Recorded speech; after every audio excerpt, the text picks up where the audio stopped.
देखिए, ये जो व्हाइट कॉलर टेरर टाइकून हैं, इनके साजिशी संक्रमण से सावधान रहना होगा।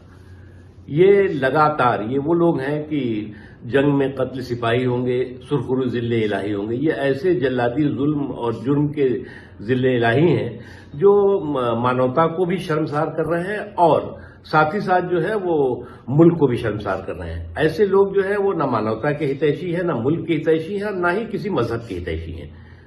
और आप जो है वंदे मातरम या जो है वो मादरे वतन के प्रति जो आपकी असहिष्णुता है, आपकी जो घृणा है, आपकी जो देश के प्रति, देश के आन बान शान के प्रति आपकी जो विकृत मानसिकता है, जो विकृत आपके दिमाग में संक्रमण है, उसको प्रदर्शित करता है।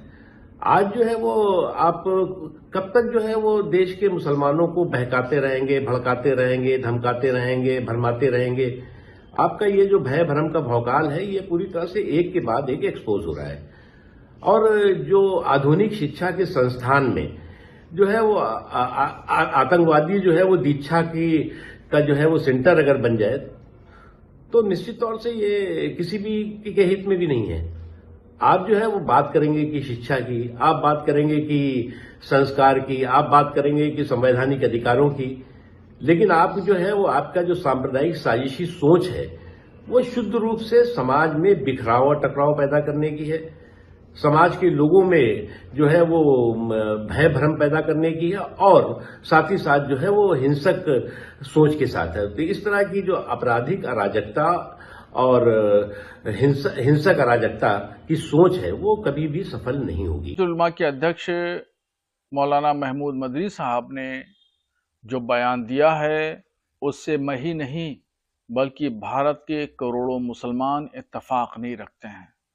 मौलाना महमूद मदनी साहब मजहबी आदमी हैं, उनको मजहब के ताल्लुक से बात करना चाहिए।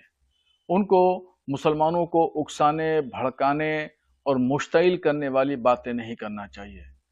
करोड़ों मुसलमानों का सुप्रीम कोर्ट पर, पार्लियामेंट पर, हुकूमत पर भरोसा है और ये कोर्टें ऐसी हैं कि ऐतिहासिक फैसले करती हैं और इस पर अगर भरोसा नहीं रखा जाएगा तो फिर पूरे देश से अमान उठ जाएगा। उन्होंने एक बात कही कि जब जब जुल्म होगा, जब जब जिहाद होगा। इस बात को तो मैं जस्टिफाई नहीं करता हूँ। इस बात को तो मैं इसलिए कहता हूँ कि देखिए ये बात सही है बिल्कुल कि कुरान ये कहता है कि जिहाद जुल्म के खिलाफ होने को, खड़ा होने को कहते हैं कि जहाँ जुल्म हो आप उसके खिलाफ खड़े हो जाओ, तो इसी का नाम जिहाद है। और दूसरी जबान में अगर इसको कहें कि जिहाद जो है वो सेल्फ डिफेंस है। जितनी भी जंगें उस वक्त में हुई हैं वो सेल्फ डिफेंस में हुई हैं। हमला कर दिया, मुसलमानों ने उसको रोका है और कुरान ने यही कहा है कि जो सेल्फ डिफेंस में मारा जाए वो शहीद है।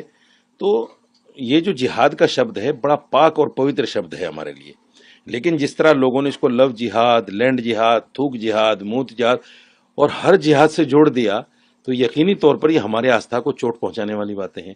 यकीनी तौर पर हमें इस बात का एहसास होगा कि हमारी जो धार्मिक चीज़ है, जिस पर हम आस्था रखते हैं कि हाँ भाई ये चीज़ होनी चाहिए, उसको कहीं ना कहीं गाली बनाकर जो है पेश किया जा रहा है, बुरा भला उसको कहा जा रहा है।